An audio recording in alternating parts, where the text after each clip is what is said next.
through your research, I'm sorry, Richard, that I jumped to, I'm so, it's just my brain.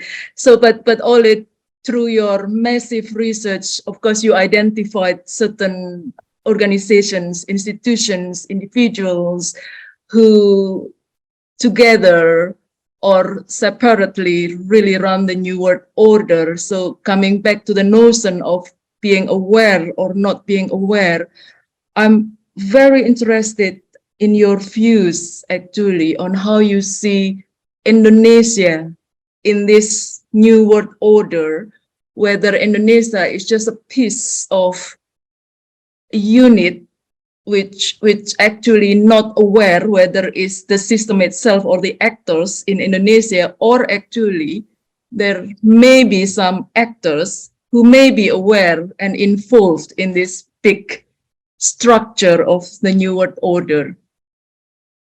So that's my question that I've been keeping for you for a while. Well, thank you for that one. Yeah. What a question. You can answer that, Ole? Well, I can try. I can say this, and I feel a little ashamed. I know very little about Indonesia. I know that I love Bali. That I know deep in my heart. I'm super grateful to be here. I don't know a lot about Indonesia as such. It used to be a country way, way on the other side of the world, so far away. And I've never put an effort into understanding this part because I've been so busy with other.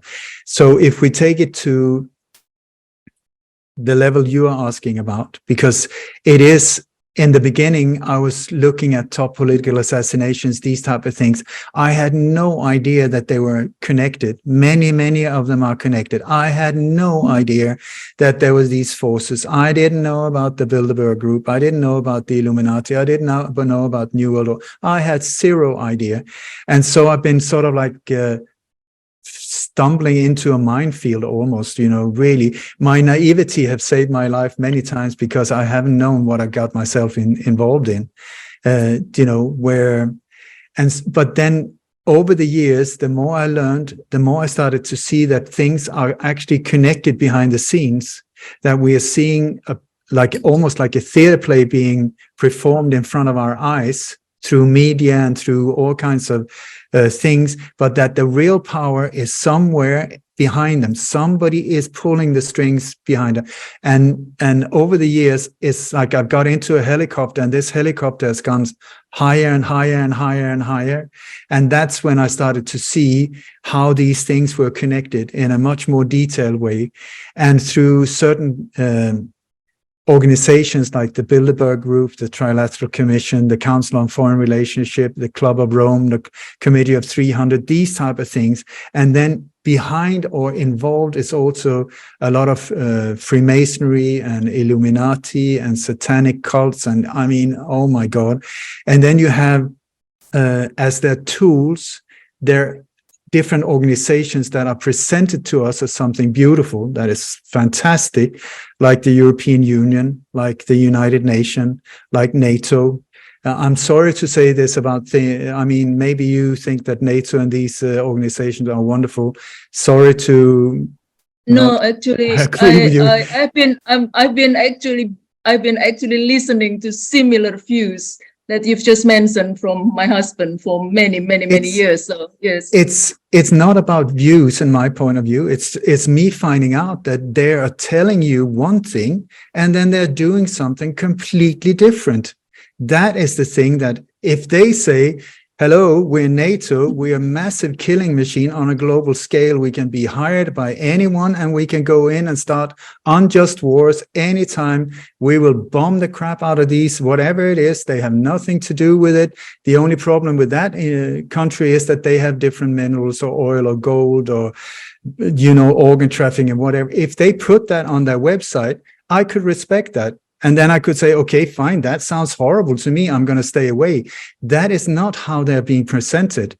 You got the World Health Organization. It's another one where it's just like, oh my God, once you start seeing what they're doing, who these people are, it's like, my God, am I in some kind of horror movie? And then you see the same individuals coming again and again and again and again and again in connected.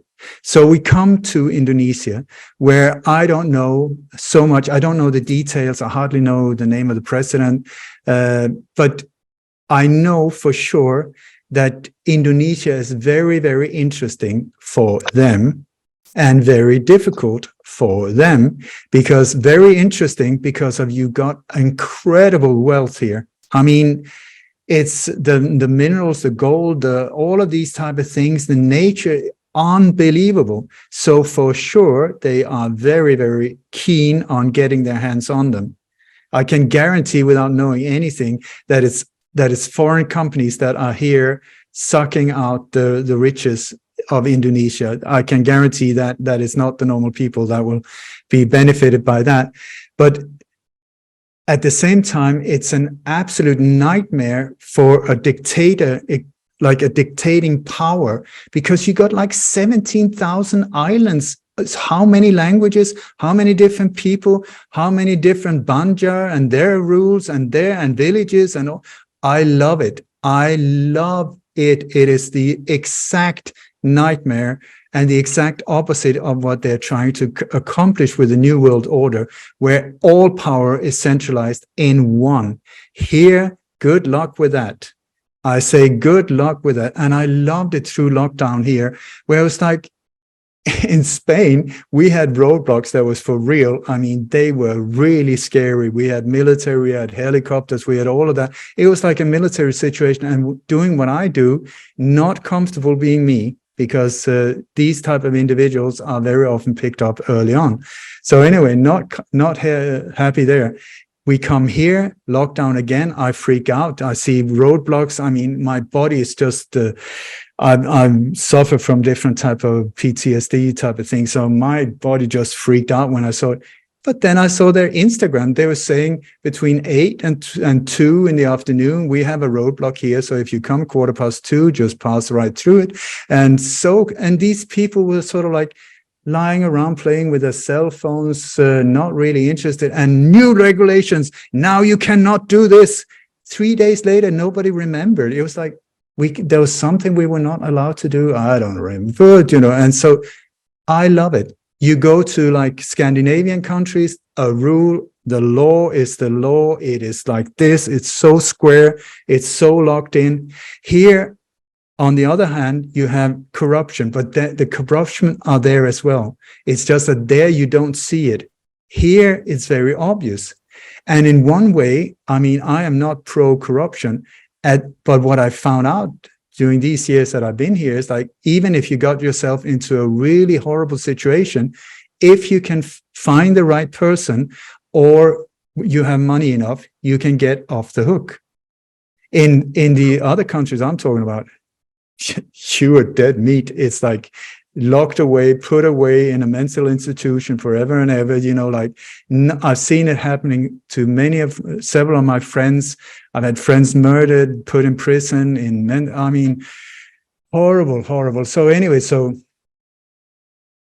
I don't know if I answered your question.